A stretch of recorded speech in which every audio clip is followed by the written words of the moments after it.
إن الحمد لله نحمده ونستعينه ونستغفره ونعوذ بالله من شرور أنفسنا ومن سيئات أعمالنا من يهده الله فلا مضل له ومن يضلله فلا هادي له ونشهد أن لا إله إلا الله ونشهد أن محمدا عبده ورسوله أما بعد أعوذ بالله من الشيطان الرجيم بفضل بسم الله الرحمن الرحيم ربنا أتمم لنا نورنا واغفر لنا إنك على كل شيء قدير صدق الله العليم.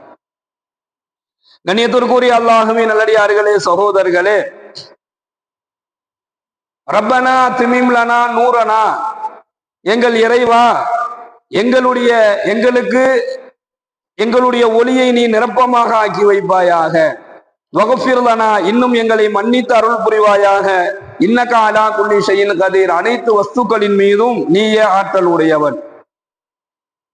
எவர் ஒருவர் இந்த உலகத்தினுடைய வாழ்க்கையில நல்ல செயல்களை செய்கிறாரோ, அவருடைய நல்ல காரியங்கள்ல பங்கெடுத்துக்கிறாரு, நல்ல செயல்களை செய்து கொண்டிருக்கிறார், எல்லா விதமான நிலைகளிலேயுமே தவறான செயல்களை செய்வதற்கு அவர் உடன்படாம நல்ல காரியங்களை அவர் செஞ்சுக்கிட்டு வந்தார் அப்படின்னு சொன்னா, பெருமானார் ஸல்லல்லாஹு அலைஹி வஸல்லம் அவர்கள் சொல்கின்றார்கள், அல்லாஹ் அவருக்கு மேலான வெகுமதிகளை அல்லாஹ்விடம் அவருக்கு இருக்கிறது என்பதாக நபிகள் நாயகம் ஸல்லல்லாஹு அலைஹி வஸல்லம் சொல்றார். எவர் நல்ல காரியத்தை செய்யறாரோ, நல்ல செயல்களை செய்யறாரோ, அதே போல நல்ல காரியத்துக்கு உதவி செய்யறார், அதே மாதிரி நல்ல காரியங்களுக்கு அதுல ரொம்ப உணர்வோடு ரொம்ப ஆர்வத்தோடு அதை செயல்படுத்தினார் அப்படின்னு சொன்னா, அவருக்கு அல்லாஹ்விடத்துல சிறந்த வெகுமதியை நிச்சயமாக அவர் பெற்றுக்கொள்வாரு.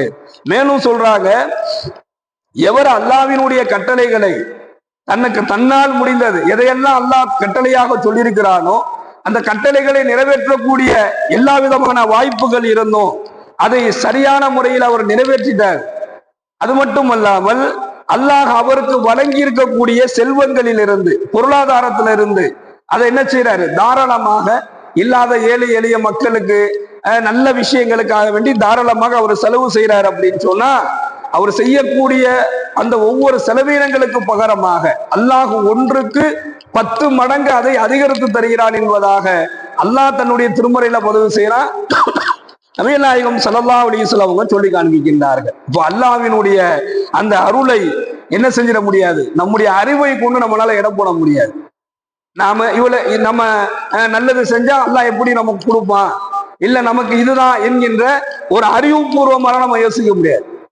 அல்லாஹ் கொடுக்கணும்னு நினைச்சிட்டான் அப்படின்னு சொன்னா அது கொடுத்ததுதான், அல்லாஹ் எடுக்கணும்னு நினைச்சா அது எடுத்ததுதான். அப்ப நம்ம தன்னுடைய எந்த ஒரு அடியானும் எந்த ஒரு மனிதனும் தன்னுடைய அறிவை கொண்டு என்ன செஞ்சிட முடியாது, அல்லாஹ்வை இடப்பற்ற முடியாது. அது எப்படி வேணாலும் அல்லாஹ்வினுடைய நாட்டம் இன்னும் ஒண்ணு இருக்கு.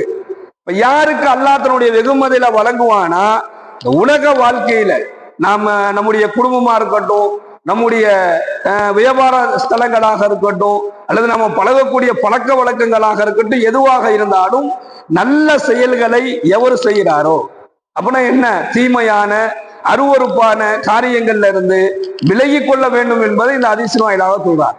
ஒரு முஸ்லீம் எதுல ஈடுபட மாட்டார் அப்படின்னு சொன்னா, அநியாயத்துல ஒரு முஸ்லீம் பங்கு பெற மாட்டார். ஒரு முஸ்லீம் அநீதம் இணைக்கக்கூடிய ஒரு இடத்துல பங்கு பெற மாட்டாரு.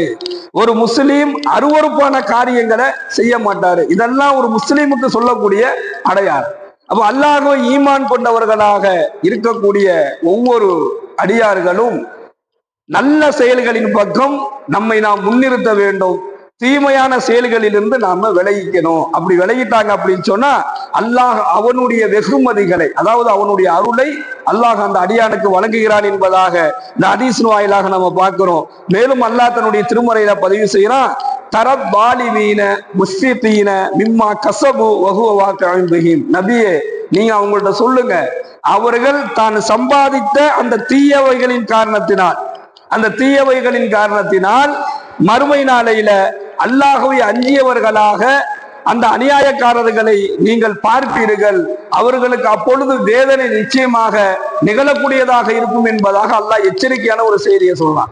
நாளை மறுமை நாளையில அல்லாஹ்வை அஞ்சிய நிலையில இவங்க வருவாங்க. யார் அப்படின்னு சொன்னா, இந்த உலக வாழ்க்கையில அநியாயத்துல யார் ஈடுபட்டார்களோ, அல்லாஹ்விற்கு பிடிக்காத அந்த செயல்களில் யார் ஈடுபட்டாங்களோ, தீமையான காரியங்களை எவர் ரொம்ப ரசிச்சு செஞ்சாரோ, யார் அநியாயம் செஞ்சாரோ, அநீதம் செஞ்சாரோ, இவங்களை நாளைக்கு மறுமை நாளையில பயந்த நிலையில அவங்க இனி சந்திப்பாங்க. அவர்களுக்கு அதாவது நரகத்தினுடைய வேதனை அவர்களுக்கு நிகழக்கூடியது என்பதாக அல்லாஹ் தன்னுடைய திருமறையில பதிவு செய்யறான். அல்லாஹ் அத்தகைய தீமையான அந்த செயல்களை செய்வதிலிருந்தும் அந்த தீமையான குணங்களை விட்டும், அநீதம் இழைக்கக்கூடிய அநியாயம் செய்யக்கூடிய குணங்களை விட்டும் அல்லாஹ் நம்மை பாதுகாப்பானாக. இரண்டாவது, நபிகள் நாயகம் ஸல்லல்லாஹு அலைஹி வஸல்லம் அவங்க சொல்றாங்க, அல்லாஹ் தன்னுடைய நாட்டத்தை கொண்டுதான் இங்க எதுவுமே நமக்கு நடக்குது. இதுல ரொம்ப ஆக முக்கியமான விஷயம் என்ன அப்படின்னு சொன்னா, வகஃபிர்லனா இன்னக அலா குல்லி ஷைஇன் கதீர். அனைத்து வஸ்துக்களின் மீதும் ஆற்றல் அல்லாஹ்வுக்கு மட்டும்தான் இருக்கு.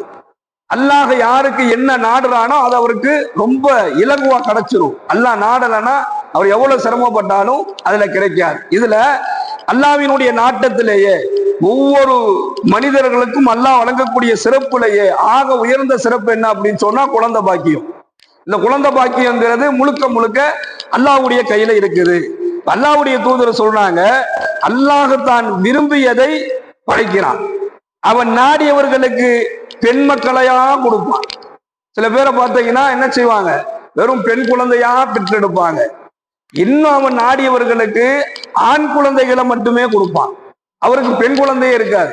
ஆம்பளை பிள்ளையா இருப்பான், ஆனா பெண் குழந்தைகள் அவருக்கு இருக்காது. இன்னும் சில நபர்களுக்கு ரெண்டையுமே சேர்த்து கொடுப்பான். ஆண் குழந்தையும் கொடுப்பான், பெண் குழந்தையும் அவர்களுக்கு ஒரு பாக்கியமாக அமையும். இது அல்லாஹ்வினுடைய நாட்டம். இதுல எந்த மாற்றமும் இல்லை. அல்லாஹ் யாருக்கு நாடுறானோ அவர்களுக்கு தான் குழந்தை என்பது அவங்களுக்கு தான். இறைவனுடைய நாட்டம் இருக்கிறது. ஒரு மனிதனுடைய சக்திக்கு அப்பாற்பட்ட ஒரு விஷயம் இது. என்னதான் இருந்தாலும் அல்லாஹ் என்ன நாடுறானோ அதான் அங்க நடக்கும். இப்போ நாடியவர்களுக்கு பெண் குழந்தை, அவன் நாடியவர்களுக்கு வெறும் ஆண் குழந்தை, அவன் நாடினால் ரெண்டையுமே சேர்த்து கொடுக்கிறான். இன்னும் தான் நாடியவர்களை என்ன செய்யறான், குழந்தை பெற்றுக்கொள்ள முடியாத ஒரு நிலைக்கும், அதாவது பெண்களுக்கு குழந்தை பெற்றெடுக்க முடியாத ஒரு நிலையையும் என்ன செய்யும், தன் நாடியவர்களுக்கு அதை அல்லாஹ் வழங்குவான். இது முழுக்க முழுக்க அல்லாஹ்வுடைய கையில இருக்குது. நபிமார்களை நம்ம எடுத்து பார்த்தோம்னா, லூத்து நபிக்கு வெறும் பெண் குழந்தையை அல்லாஹ் கொடுத்தான்.